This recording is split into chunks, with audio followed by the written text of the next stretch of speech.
سلامونه او اختر مو مبارک شه. نن غواړم د دې اختر په بهانه باندې د افغانستان یو اقتصادي تحرک ته اشاره وکړم. په افغانستان کې معمول د پیړیو راهیسې چې اختر ته کافي تیاری نیول کېږي، که دا غریبه کورنۍ او که شتمنه کورنۍ. که د افغانستان نفوس 40 میلیونه حساب شي نو په متوسط ډول باندې شاوخوا 7 میلیونه کورنۍ ممکن په افغانستان کې موجودې وي. که هره کورنۍ د اختر لپاره $100 یا 1000 افغانۍ شاوخوا په میوو نورو تیاری باندې ولګي او $100 نور یا شاوخوا 2000 دا په د ماشومانو په جامو باندې مصرف کړي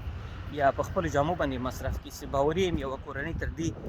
2000 زیات مصرفوي په هر اختر کې. خو که 2000 حساب کړو یا $100 حساب کړو نو $100 د تیاریو دپاره چې په دې کې خوراکي توکي مواد دا شیان او $100 جامو دپاره، نو یوه کورنۍ که په متوسط ډول باندې $200 یا شاوخوا 14-15,000 افغانۍ مصرف وکړي، نو په افغانستان کې د هر اختر په موسم کې د 1.5 تر 2 میلیارډ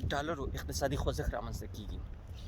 دا ډېر د افغانستان غوندې یو غریب هیواد کې او وروسته پاتې هیواد کې چې ټوله GDP نه خالص تولید شاوخوا اوس $15 میلیارډ بلل کېږي او د جمهوري نظام په وخت کې دا شاوخوا $23 میلیارډ بلل کېږي.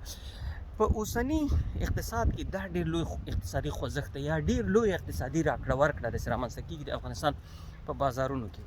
خو د دغو بازارونو د منیجمنټ د نشتوالي او د افغانستان د صادراتو د کموالي یا د تولید د کموالي له برکته له بده مرغه د افغانستان دغه اختریزو مراسمو ته ډېر توکي چې دي دا له بهر راوړل کېږي او دغه لویه برخه پیسه چې دا د اختر د خریدارۍ یا تیارۍ له موسم څخه د مخه له بهره په وارداتو باندې وړاندې تر وړاندې مصرف شوي. نو که دغه برخه د افغانستان د اقتصاد مدیریت شي او منظم پلان ورته جوړ شي چې په افغانستان کې خلک په اخترونو کې کومو شیانو ته اړتیا لري او څنګه له داخلي مارکیټ څخه ترلاسه کېدی یا تولیدېدی شي، په افغانستان کې صرف د همدغو دوو اخترونو د اقتصادي خوځښت او راکړه ورکړې له برکته $4 میلیارډ شاوخوا